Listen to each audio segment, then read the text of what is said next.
Hey, how's it going? Jason here, and today it's Tuesday morning, and today we're headed into the Pacific Bonsai Museum. Alright, so here we are at the entrance to the Pacific Bonsai Museum. They were nice enough to open early for us so we could do a video, so let's head on in. Alright, the gate is unlocked. Let's open it up. Again, hey, good to see you, Aaron. Hey, how's it going, Jason? Hey. Yeah, so the museum was established in 1989, so we're getting ready to celebrate our 30th anniversary in October. Okay. So originally the collection was established by the Weyerhaeuser Corporation. It was an extension of their campus, their investment in the local community, as well as a sort of a symbol of respect and appreciation to their trading partners in the Pacific Rim. And the Weyerhaeuser was really the first to really establish some, what we now consider as sort of industry standards for cultivating forest crops, for wood product crops. Yeah. And so the whole symbolism of bonsai really fit well too with their sort of philosophy on caring for, stewarding natural resources, cultivating them, trees, and then sort of the appreciation for sort of the Asian culture. Okay, so that's kind of how it started. Yeah. Dave DeGroat, who is the first curator, he was hired in '89, and he was at the helm for over 20 years up until 2014, and that's when he retired. He was the first and only curator. And then following the economic downturn, the collection was closed to the public, and then reopened about a year and a half later. Due to the community response, they couldn't keep it closed. They opened up proposals to have people sort of submit ideas for what to do with it. And the one that was chosen was to keep it in its current location but turn it into a nonprofit organization. As that transition was happening, Dave was retiring, and sort of he stewarded that transition, which included the hiring of Kathy McCabe, our executive director, who then hired me as the next curator. And so we both sort of came on in late 2014 and have sort of taken upon the opportunity of growing this sort of established collection, but now as an independent organization we can do a lot of different things. And sort of do what we feel is the best for following our mission. Well, it looks fantastic. I mean, Kathy showed me some of the exhibits, and it looks like you guys have an exhibit going on right now. So this year is our continuation of a two-year exhibit, where we're looking at the elements and principles of design. That's this right here? Yeah. So this was our part two of our exhibit called Principles of Design. Okay. So last year we had the elements of art, which are like line, shape, form, these sorts of basic. If you were to take art appreciation or art 101, you would learn these sort of elements of art. And then now this is like the 102 level class. We're adding sort of the next layer of information. So our basic sort of element in art and in bonsai is line. And so the use of line kind of is like the first thing you really learn about when you start to understand art. And for us in bonsai, it's the trunk line. The predominant line that all trees have is the trunk. It's the main component of a tree. So we sort of have two different examples of trunk lines, sort of this very straight. I like how you chose this Coast Redwood right here. And just because this one is just straight line. And then sort of contrary to that is this sumac, which has a really curvaceous sort of organic movement to it. A really interesting line. It's just purely a line, like there's nothing more to it. When there's no foliage on it, it looks just like a stick in a pot. And so the value of this tree is totally in this line. Anyway, just trying to draw attention to the trunk line in bonsai. And so this is our second really educational didactic exhibit. The first ones have been much more sort of visually artistic, explorative, our natives exhibit, and then the decked out, where we were working with actual artists to create works of art in response to the I saw trees. some of those books there. Those were cool. So we're trying to do a variety of exhibits, focusing on kind of like more experimental, contemporary, sort of pushing the boundaries of bonsai display. The next series of exhibits that we're going to be doing is probably on historical. Bonsai history. Very cool. Kind of bonsai legacy. All right, so this one here is movement. So this is new to this year. So line and movement sort of build upon each other, or movement builds upon line, and so how does your eye then travel and move through the through the trunk, a lot of it's dictated by the trunk line and the tree. And so we also think about, in bonsai, we always are talking about movement, right? Creating movement is the use of our trunk line, the sort of longest branch on the tree, and then sort of the apex, and how those all relate to each other. And so we can create more of a harmonious feeling if everything is moving in the same way. We can create a little bit more tension if we have a branch the main branch is moving counter to the trunk and the apex. But yeah, we have a number of Southern California trees here in the collection. Oh, this hemlock is cool. Yeah, this was collected here in the Pacific Northwest, and it was it still is the logo tree for the Seattle Bonsai Club. So yeah, shape is just the overall, at least, silhouette of the tree. So trying to just make people aware of, like, there is a thought about what shape we're trying to create, and then the use of shapes, sort of that in our branch pads, sort of are also shapes themselves, right? Oh, form. So we talked about shape. Shape is two-dimensional, right? Whether they're organic shapes or geometric shapes. It could be a very geometric sort of triangle, kind of like this Japanese white pine. It has that very formal aesthetic that you associate with a bonsai, right? Yeah. Form, though, is our shapes, but there's dimensionality. So three-dimensional. So instead of a square, it's going to be a cube, right? Or a circle, it's going to be a sphere. So in bonsai, because these are three-dimensional objects, they're not, a photograph or a painting. How do we use depth? And basically, that's what the third dimension is. It's that presence of depth that we can tell. When we see something, our eye can distinguish, what's closer, what's farther away. And so what that basically means is the presence of back branches, right? So when we create bonsai, and you read when you're starting out, it's like you got to have your right, left, and your left branch, and then a back branch. And when I was starting out bonsai, I never fully understood, like, what does a back branch do, right? Why is it there? The book says I need one, but really what that back branch does is it creates that depth. That proportion, bonsai are these miniature trees, and so there's a proportionality to it, whether it's the golden ratio, or all these sorts of different mathematical equations that sort of Fibonacci sequence, where there's this sort of observable in nature, right? Da Vinci was very interested in proportionality, and you have the Vitruvian Man, who is sort of that geometric representation of the human form. Yeah. But he also had an interest in proportionality of trees, and so he came up with this idea, the rule of the trees, where if you were to take all the sort of volume of the branches, right, and you sort of were to compress them down, it equals the diameter of the trunk. And so if the trunk is that sort of cylindrical, that cylinder, the surface area of all the branches equates to that same proportion. If we're trying to have that feeling of a miniature version of a tree, proportion becomes a really big character, big design aspect to it. It's something for people who don't know about bonsai to be aware of, that we want the little leaves because we're actually trying to make it look proportionally. Exactly. That's awesome. This is our what I call our main display. Oh, okay. I see. This is our pinwheel display. Oh. And so this is this is the first time we've done a special exhibit in addition to our annual exhibit. Oh, I see. And so this one is a retrospective of Dan Robinson. He just turned 80 this year in January. Yeah. And so I thought it was fitting to do a actual special exhibit just on him, showcasing his contribution to bonsai in the region as well as sort of in the U.S. We talk about American bonsai, or sort of the growing trees that are representing trees that grow here in the U.S. and using collected material. Well, Dan was doing that. He's been doing that for 60 years, and so now people are becoming more interested in, well, what does bonsai look like that's more a reflection of our own native trees versus trying to duplicate sort of more traditional forms with traditional species. So it's a separate exhibit. So texture is another big one, because trees are such great examples of texture, from the bark, the leaves, and even down to our containers. And that's why you chose these so this is an oak. This is from Harry Harrell. We got this after he passed away in 2015. And the texture of the bark, of oaks. And then this is John Naka, his raft planting. This was in his Bonsai Techniques book.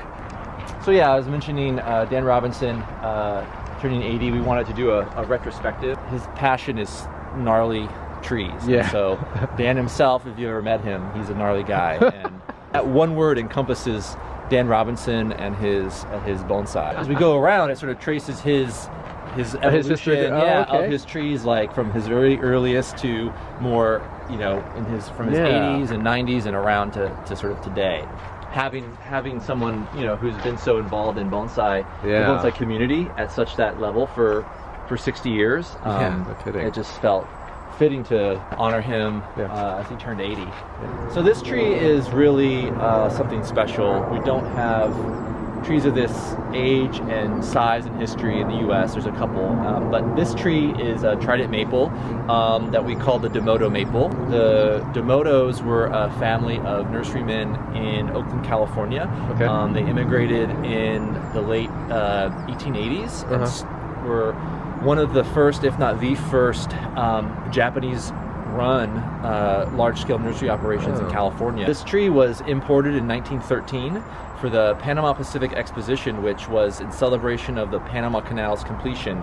Japan was the largest foreign exhibitor of all the countries that came, and they had a display of bonsai trees there, and this was one of them. So this tree was imported in 1913 in preparation for the 1915 exhibit, and then after the exhibit, it was purchased by the Demoto family. The tree stayed there at the nursery up until first the Great Depression, and the bank foreclosed on the nursery. The banker who was taking the property sort of saw how much this tree meant to the owner, and let him keep it. Then in World War II, all West Coast Japanese Americans were incarcerated and had to leave their homes and their businesses and their bonsai behind. And this tree also was left behind and sort of lived on its own, but it was in a large wooden crate, tree crate, and the bottom of it had rotted out, and the tree was able to get roots down into the ground and sort of survived on its own. The family, sort of came back to pick up the pieces and sort of start over again, and the tree was still there. When the collection was formed in '89, they were looking for trees all over the world, and California being a big source of them, and they put this tree on loan up until 2015 in celebration of the 100th anniversary of the actual World's Fair that it was at. And so the family donated it to us outright. There aren't many trees in the United States that are this old, so this bonsai has been in the United States for over 100 years as a bonsai. There aren't many that exist today that we know of, much less that have that age, but also the provenance of being at a World's Fair, and then just the story of struggle and survival. And you've got the story right there.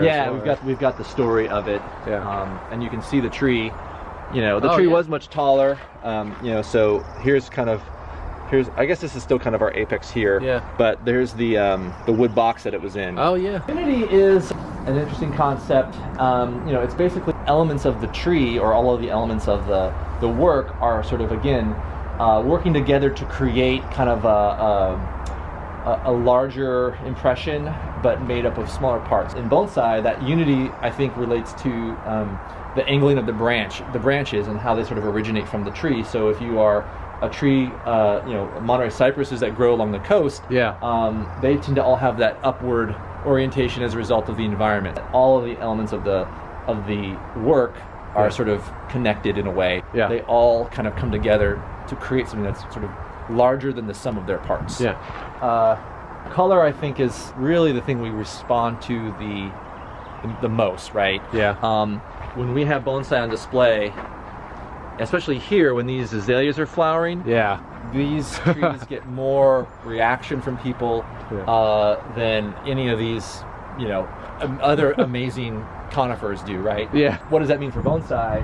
It's how do we use that color, not just the colors that are obviously in the tree, the colors of the bark, the foliage, and then containers, I think, are the big area that we get to play with in color. And so whether we're trying to create contrasting colors or sort of harmonious colors, that's just something to be aware of as we work with bonsai.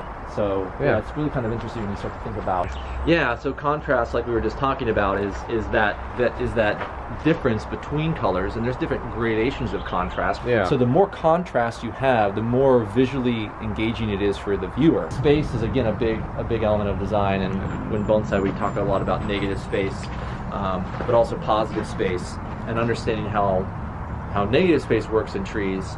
You know, we want to be able to, you know, John Naka said, to have, you know, room for the birds to fly through. And so that basically, though, he's saying we need to have negative space in our bonsai design. And so as our bonsai grow, they tend to grow, they get bushier and bushier, and that's why we come in not only to prune to maintain the compact, but we thin to eliminate growth that allows for that negative space to exist. And so we talk a lot about balance. But what I was focusing on was what's called symmetrical balance, and then the next one is asymmetrical balance. And so symmetrical balance is sort of this idea of, you know, if you drew that line down the middle, that both halves are equal, right? So there's symmetry to it. In bonsai, there is a high degree of that symmetry. We do talk about asymmetry to some degree by having, you know, one branch be longer or another.